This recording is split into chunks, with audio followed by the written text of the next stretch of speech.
مرحبا بكم مشاهدينا الكرام، متابعينا الأوفياء، متابعين قناة فؤاد ووتستار في برنامج رمضان.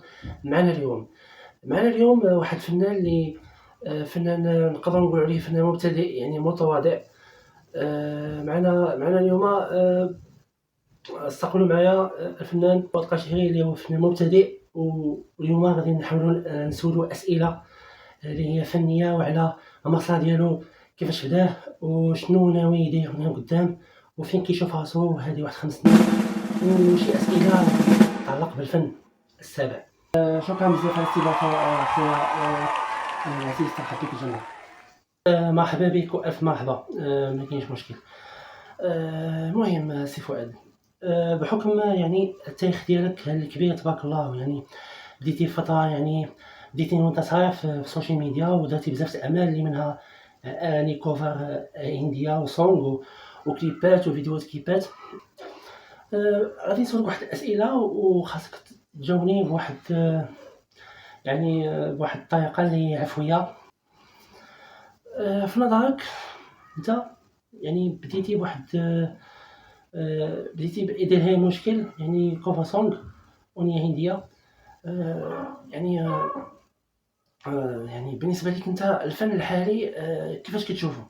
المهم شوف، بالنسبه للفن الحالي كاينين بزاف الشباب اللي داو امال كبيره، وانا يعني انا بالعكس، يعني الفن الحالي انا براسي كنصنت ليه وكنحاول نحفظ الكلمات ديالو وكنحاول نغني ديك الاغاني.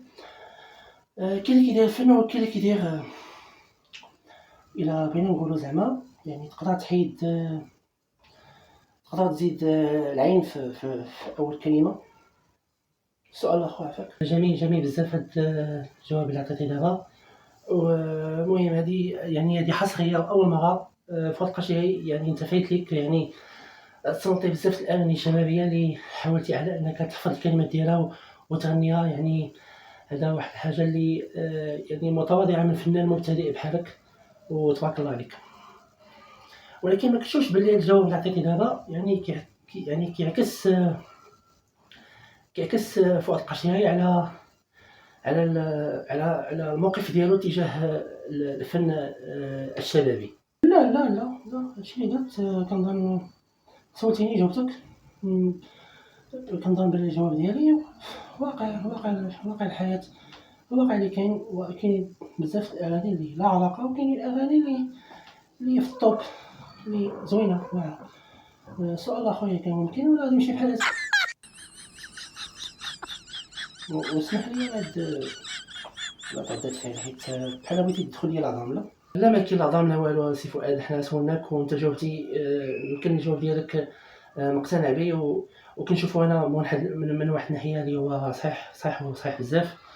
ما كاين العظام لا والو، متقلقين لا والو سي فؤاد. ندوزو السؤال الثالث اللي هو الاخر في هذا البرنامج هذا اللي معنا اليوم، واللي شرف لي انني نستضيف فنان كبير بحالك فؤاد القشيري، اللي ان شاء الله هذه البدايه ومازال. السؤال الثالث كيقول هو كيفاش كدوز رمضان فؤاد القشيري؟ الحمد لله رمضان كندوزو مع العائله، بحكم انني ان شاء الله طالب، ودابا داخل مركز التكوين ديال اللغات، وكنطمح على انني ان شاء الله في اقرب وقت نكون ندير على شي حاجه نوقف على راسي ونستقر. رمضان كندوزو بحال اي واحد، والحمد شاكرين والحمد لله والشكر لله على كل حال.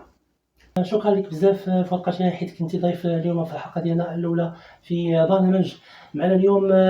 شكرا لك بك، شرف لي انا حضرت معكم في البرنامج معنا اليوم، وكنتمنى مشاهدينا الكرام اللي كيتابعونا نكون خفيف القلب عليكم في هذه الحلقه هذه، ورمضان مبارك سعيد باش نتمنيتو، ان شاء الله باي حاجه ان شاء الله تحققوها زوينه في حياتكم، وهادشي اللي كاين كيبان لكم بزاف. شكرا بزاف. كان الضيف ديالنا اليوم فؤاد القشيري، فنان كبير اللي شق مساره الفني في كيف ما دوينا في الحلقه هذه في السوشيال ميديا وفي إدارة مشكل كاول عمل له في يوتيوب، وان شاء الله مازال خير وباقي شاب. شكرا بزاف الفنان ديالنا فؤاد القشيري. نتلاقاو انا وياكم في حلقه مقبله ان شاء الله في البرنامج معنا اليوم. رمضان مبارك سعيد باش ما سميتو يا ربي، وبالتوفيق والنجاح ان شاء الله. باليوم والإيمان والسلامة والإسلام. نلقاو في حلقة مقبلة إن شاء الله. إلى اللقاء. الله يحفظكم. معنا اليوم